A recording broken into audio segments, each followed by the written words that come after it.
Good morning, Rutherford County. My name is Sean Smotherman, and I'm here with you this morning to share a little bit of my testimony and just different places that God has given me an opportunity to reach out to people, and hopefully I can help you see other places in your life that you can help people. My name is Sean Smotherman, obviously. I'm a member of Word of Faith Fellowship, been there since 2001. I'm also the owner of Four City Concrete and Grading.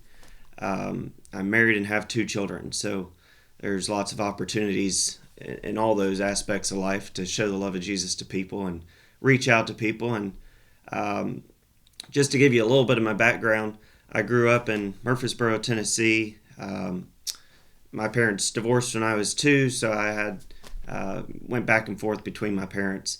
But I never lacked for anything financially or stuff. But I I really thought that the stuff was what made you happy. So I really floundered in my early years trying to figure out what my purpose was in life, and tried a bunch of different stuff, sports or um, dirt biking, just all the little things that you think are going to make you happy, and none of it did. And so uh, I had the opportunity to move here when I was in the 10th grade with my mom, and her work was accommodating, and we were able to move up here. And it was perfect because it was really getting into those years when I was struggling with what to do with my life, those teenage years where um, do I do everything the world has to offer, or do I really give my life to God and see what His plan is for my life? And it was, I believe, critical in making that decision moving here. I found a lot of friends that it didn't matter the stuff that I had or what I had done. They really just loved me for who I was and to fellowship with me, and so that really played a key role in determining where I went with my life. But I graduated high school in 2004 from Word of Faith Christian School. Um, I definitely attribute the school to a lot of the um, learning I received and a lot of the awards that I achieved later in college and stuff. And um, the teachers were great. They listened. If there was ever a time during school that I needed just to talk, they were there to listen. Um, and it definitely had a positive influence on my early years there in life. Um, so after high school, I went to work um, and worked for David Calder for a little while, and that was great, and learning a lot of different aspects of how to work and what it meant to give your heart to work. And um, but to kind of advance, to just skip ahead a little bit, um, I'm a minister at the church. I'm a deacon there at the church. Very involved with children's ministry, and also very involved in the construction of our new sanctuary, which we're really excited about. Um, we are breaking ground here just every day. It's getting a little more advanced, and just very excited about that project and happy to help however we can. One of my main ministries really at the church that here lately, due to the COVID era, it's kind of changed our seating flow significantly since we're trying to exercise social distancing and all. So I help see people to their seat and make sure that we observe all the guidelines. And so if people don't get to sit in the exact same seat, you get to really show the love of Jesus to everybody, to make sure everybody can hear, everybody can listen. Um, and so that's another place that I really get to show the love of God to people. Um, I also really make an effort to be a father to the fatherless. Having grown up without my dad always right there, you understand the struggles that a lot of children have, and unfortunately in our community, in our society now, there's a lot of fatherless children out there, and uh, I think it's something that we all should look for a way to be involved in their life, and try to help our future as much as we can. For our children are our future, and let's help them as much as we can. So to get into so what I really want to share with you is uh, how can we show the love of God to other people throughout our life, in the community, throughout our daily schedules. So we all have schedules. We all get up, we go to work, we get the children out the door, and work our 9 to 5, come home, you get ready for bed, and you go to bed. So in that schedule, you can kind of get lost and just get complacent and just get kind of on auto drive and just cruise through life. And I think it's important that we slow down and look for places to minister to people. When I was trying to think of examples in my life, it was kind of funny how many people were on the side of the road that I've helped. I labeled it on my paper here as my roadside ministry, because it was kind of funny to me when I started writing down examples that half of them were on the side of the road. But for example, I was on my way home one evening. It was late and I worked a full day, but I was on my way home, and there was a young man in a van on the side of the road, and he had obviously broke down, and so his van was sitting there, and I was driving by, but I slowed down enough. He kind of gave me a wave, and then he started kicking the tires, and so I thought, okay, he obviously needs some help. So I pulled over, got out, ran back down the road, said, what you need? He said, well, I just need you to push this van on off the road. It would do me more good if it was just completely in the ditch, out of sight, than it would on the road. I said, well, we're not going to do that, but let's see what we can do to help you out here. And so wound up hooking a tow strap to his car. We were able to tow him up the road back to his house, and he was extremely grateful. But he said, what can I do to repay you? Can I give you some money or something of that sort? And I said, no. I said, honestly, the biggest thing you could do for me is next time you see somebody in that situation and you can help them, do it.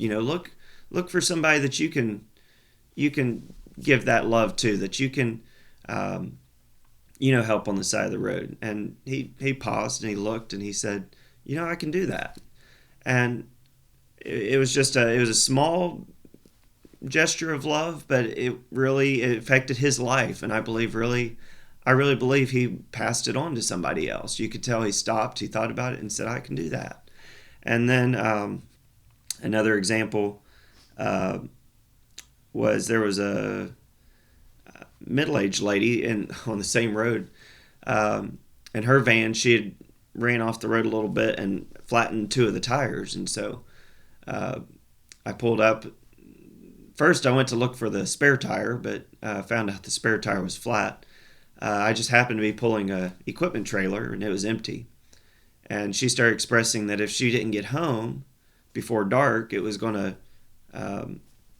mess up her parole, and she wasn't going to be able to see her kids, and it was a whole decline of events from there. And so I said, well, let's see what we can do. So we winched her vehicle up on the trailer, got her home, and she was just overjoyed. It wasn't anything I had to really go out of my way for. I had the facilities there to do it, and but it just meant the world to her. She couldn't afford for the tow truck to come. It was getting really close to dark, and so I really feel like God put her in my path so that I could help her and show the love of Jesus to her. And a little further up the road, there was at another time there was a young couple. It was 2 kids. I was coming home. It was late, and I actually had my son with me. I called my wife and had her come get him, but they had 2 young kids in the back seat. They'd just gone to Walmart and got their groceries and were on their way back home. And since they had redone the construction there on 221, they didn't see the new medians they had put in and flattened 2 of their tires. They had those real thin tires in the rims, and so I was able to help them, stay with them while they found somebody to bring them another tire, and we got both of them changed out and got them back on their way. But it was there's multiple opportunities, I believe, out there if we just look for them. And I'm going to read a verse here out of John 15. I'm going to start in verse. I'm going to start in verse 13. No one has greater love, no one has shown stronger affection than to lay down, give up his own life for his friends. And what does it mean to lay down your life? If you really think about that, we all have a schedule. It's a set thing of, we know what we're going to do next generally and where we got to go next. And so what it means to lay down your life is to, when you see that person in need, you actively realize, okay, I need to slow down. I'm going to not go to that next thing that I had on my schedule. I'm going to put that aside and I'm going to help this person. I'm going to see what they need and help them as best I can. And how many times in our life do we get going about our business and just we can drive right by or pass right by, walk right by that person that God wants us to reach out to and show the love of Jesus to. And I believe this the COVID era here has really opened up a lot of opportunities to show the love of Jesus to people if we'll slow down and look for them. There's really people that are in need that can use just either someone to talk to or could use some groceries. Or I know I've been very blessed in the construction industry. It hasn't slowed down a bit. I took a week or two off when the COVID first came to town, but just to try to get a handle on what to expect, since there were so many unknowns and we didn't know what we should do or where we should go. But I was blessed to have several jobs lined up that I didn't have to be in close contact with people, that were grading jobs. But I was also very aware that there was people that weren't in that circumstance that didn't know where their next meal was going to come from. And so I was actively looking for people that I could give a little bit of money to, or give a little bit of food to, or give a little bit of groceries to help them through this era. And then also looking for ways to say thank you to those that were on the front lines of this thing, whether it be the doctors and the nurses that were working overtime, or whether it was the police officers that were trying to keep the unrest at bay in our community. And just look for ways that, all those people that were really laying down their life trying to get a handle on something that we had no idea what we were doing, expect that they were all there. And so just looking for little ways to say thank you to them really goes a long ways. And it also, when you're actively laying down your life for your friends, you're obeying his commandments. And so really your relationship with God grows closer because you're actively obeying what he wants you to do in your life. And let's see here. I'll skip some of my other roadside ministry examples here, but I'll go down to this bottom one. I had one where there was a businessman that had just come to town, and he was new to town, and his car stopped on the side of the road, and I didn't know who he was, but he was close to my neighborhood at that time. And so I stopped and said, "Hey, do you need a ride?" He said, "Absolutely." It was the middle of summer. He was in a suit and tie. He was sweating. He had already walked a mile or so, and found out he had just moved into a house about 3 or 4 houses down from mine. And so he was extremely grateful. Found out it was one of my neighbors. I always love to reach out to my neighbors. But then on the way home, he starts saying, I have all these construction needs. I need this done. And so I said, well, we can do that. And we could do that. And we could do that. And it kind of progressed. And it wound up being a huge blessing to me as well as to him. He got a lift off the side of the road and didn't have to walk 5 miles home. And I wound up getting blessed with quite a bit of work from him at a personal level and him at a business level. He worked for a large company and wound up doing a lot of work for the company he worked for as well. Let's see. I'm going to go to another scripture here in 2 Corinthians 5, verse 14.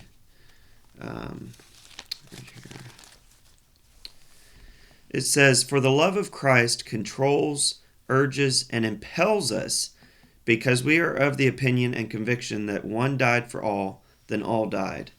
And it's as simple as that. The love of God urges and compels us to love others.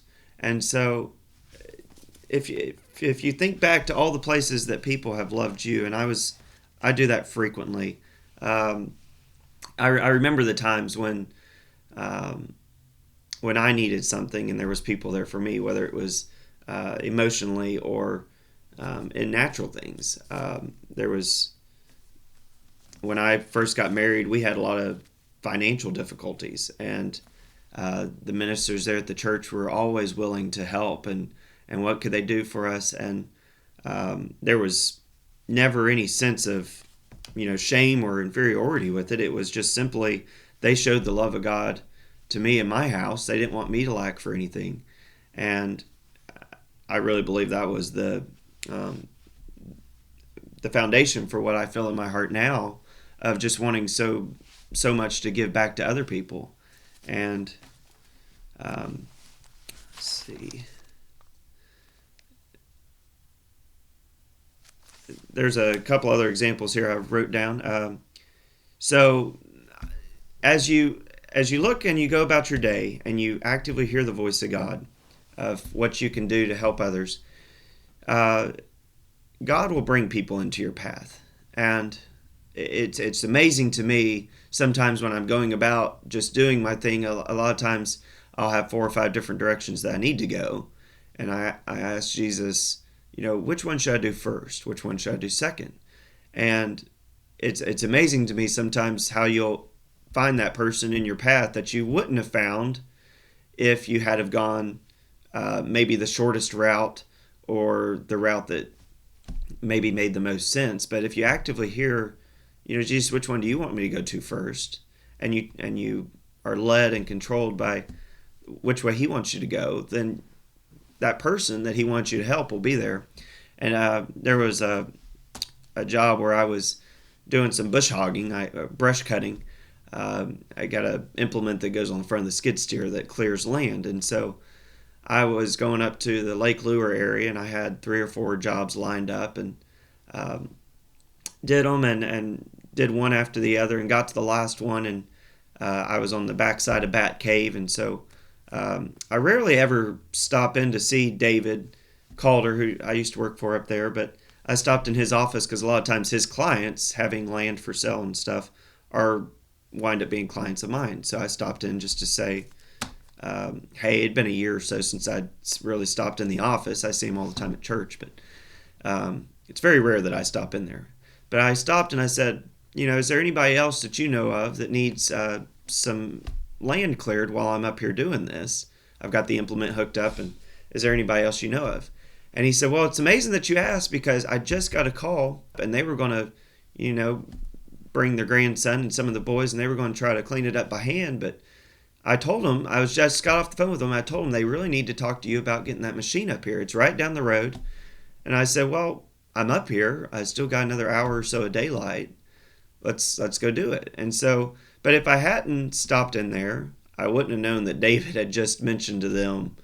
When you're led and controlled by God, he'll orchestrate your steps, and it's a blessing to everybody around you, not just, you and getting done your schedule. And there was multiple times in this last year. I'm sure a lot of y'all remember some of the storms that we've had this last year. It's been unprecedented, some of the rainstorms we've gotten and the floods and everything. And there was several different occasions where I was driving by the church, and since we've got a lot of earth opened up there, it can be kind of catastrophic when you get a torrential downpour like that, multiple inches of rain at a time. And so we had to cut some new ditches and redirect, make sure the water didn't flow towards the building, or be there just to shove the mud off that was getting on the road. And there was, I believe, 2 or 3 different occasions, where I just happened to be coming home from another job and had the machine on the trailer, stopped in, or there was a machine sitting there, and stopped in and was able to help Logan, our maintenance guy there, to help clean it up. And it was a blessing to me just to be able to help him, and it was a blessing to me to see that God had led me to be there at that time, because a lot of times I'll be 30 minutes, an hour away. The machines will all be spread out on different jobs, and it just blesses me when God can use me to help, use the gifts that he's given me. And let's see, there was another interesting situation. I was going to meet with my CPA about financial stuff one evening, and uh, was passing through 221 there and noticed the road started getting real congested, and about the extent of our 5 o'clock traffic here in Rutherford County, there was about 10 cars in front of me. And so I figured there was something going on. And as I kept creeping up, one of the other members of our church passed me coming the other way, and they said, a friend of ours up there, he ran out of gas or oil or something happened, and his engine's is dead, and they can't get it restarted, and he's in the middle of the road and it's blocking traffic. And so they spun around, and I was able to get around the few cars and get up in front of him, and we were able to hook a tow strap to him. We got him pulled out of the road. Happened to be just a few hundred yards from another friend of mine, and so I was able to pull him into the gravel drive there of that guy, and we were able to leave it there until we were able to get the tow truck there. But it was just everything had to be orchestrated by God, because you couldn't have planned it that way. You couldn't have planned for the help to be there at that time. And different people that were backed up in traffic had called law enforcement, so they got there and started directing traffic, and they were extremely helpful, and it's just kind of amazed. Said, how do you know this guy, and what about the guy we're leaving the car parked in his driveway? Is that going to be okay? And it's like, oh yeah, it's fine. It's that's another friend of ours, and so it's all orchestrated by God, but it all stems from looking for an opportunity to show the love of Jesus to somebody, not being overly busy, not being so consumed by the direction that you've got to go and the things that you have to do in your day that you miss, a need or something that you can help somebody else with. And let me go to one other scripture here. One of the most important ones really is 1 Corinthians 13, and I know our pastors have exhorted us multiple times at church that we should read this scripture on a regular basis, and in your own time you could read the whole chapter. 1 Corinthians 13, a lot of people know it as the love chapter, but I'm going to point out just a few verses here that really jump out to me and stay with me on a daily basis. I'm going to skip down to verse 4. It says, "Love endures long and is patient and kind. Love is never envious, nor boils over with jealousy. It is not boastful or vainglorious, and does not display itself haughtily." And love endures long and is patient and kind. So that is one that we can really exercise with those that we're closest with on a daily basis. Your children, your spouse, your parents. Love endures long, is patient and kind. And I know during this era, a lot of us have stayed home a lot more than we normally would, and you spend a lot more time in close quarters with your immediate family members there, and sometimes it exposes some feelings that aren't brought by God. But if you'll remind yourself, love endures long, it is patient and kind, and actively look for ways to be a blessing to those in your own household. Instead of saying, hey, they should have picked up those clothes, I'll pick them up for them this morning. I'm going to help them out. I'm going to make their bed for them. I'm going to cook dinner tonight. I really enjoy cooking. I don't get to do as much of it as I'd like to, but if the opportunity's there and I get home, like right now with the sun going down a little earlier, then I get home a little more reasonable time. I love to take that burden off my wife, and honestly, it winds up being a great fellowship opportunity because she can cook part of it and I'll cook part of it. And so instead of getting in our normal or staying in our normal routine of I need to maybe go do a bid or I'll just take and play with the kids, look for ways that you can show your spouse or your parents or your children that you really love them. Take that time and spend time with them. Another verse here, it says over in verse 7, "Love bears up under anything and everything that comes, is ever ready to believe the best of every person." So, lose all that judgment, lose all the, they've always been this way, they're always going to be that way. No, it says, it's ever ready to believe the best of every person. Its hopes are fadeless under all circumstances. It endures everything without weakening. Love never fails, never fades out, or becomes obsolete. or comes to an end. And so, do you have that with those that you're closest with? Do you have that unfailing, ever ready to believe the best of every person love in your heart? And if you don't, then cry out to Jesus to change your heart, because he will. I remember when this little era first started, I actively asked Jesus, what can I do to help people? Give me opportunities that I can be a blessing to someone else. You've blessed me so much. I just want to be able to give back, everything you've blessed me with. Our family's been blessed with good health. We haven't had anybody in our immediate family get really sick, I'm grateful for that. I actively thank Jesus for the blessings that he's given you, and I'm grateful that I have a job. I'm grateful that I have work right now, and grateful that we have a roof overhead. It's the simple things that if you stay grateful for, then you'll actively be aware that you can give that to someone else. And it doesn't always mean giving money. A lot of times when you think of helping somebody or showing the love of Jesus to somebody, it involves just giving some money. And a lot of times I've seen in my life, it hasn't been just giving money. It could be cutting their grass, blowing their leaves, giving food to someone else. I know my wife and I love to make cakes or pies and give them to the neighbors, or there's several elderly people that we like to reach out to and give to them. And it's a little gesture that really goes a long way to bless them, show them that somebody loves them, somebody cares, somebody's thinking about them, and that we're going to make it through this all together.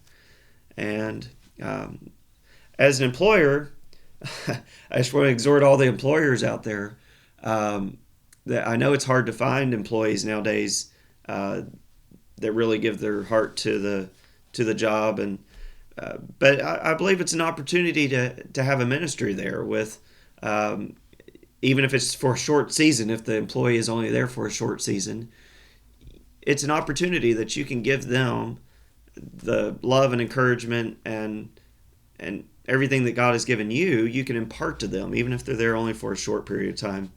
And I've had that a lot here recently. It's hard to keep really an employee pool. So, but I really believe that instead of getting frustrated or angry or that God gives us that season to impart into them and show them the love of Jesus. And instead of getting angry and lashing out, which helps no one, look for ways that you can find out what it is that you can help them with, whether it be at their home life or professionally. What can you do to really help them? And so I just really encourage you to realize that God puts people in your path so that you can use the gifts that he's given you in your life to help them. Slow down and look for that person that's in your path that you can help. And if you don't see that happening in your life, then pray for God to change your heart. Pray for God to bring them into your life, because he will. And I've been a testimony of that. And so I just really exhort everyone out there that God has a plan for all of our lives. He has people that he wants you to minister to. And so I just exhort you to look for that opportunity to be a minister, and you'll be blessed. They'll be blessed. And just thanks again for listening this morning. We're here on the radio on Monday, Wednesdays, and Fridays from 8:30 to 9 o'clock. You can also find the programs on our website at www.wordoffaithfellowship.org. Thanks again for being with us.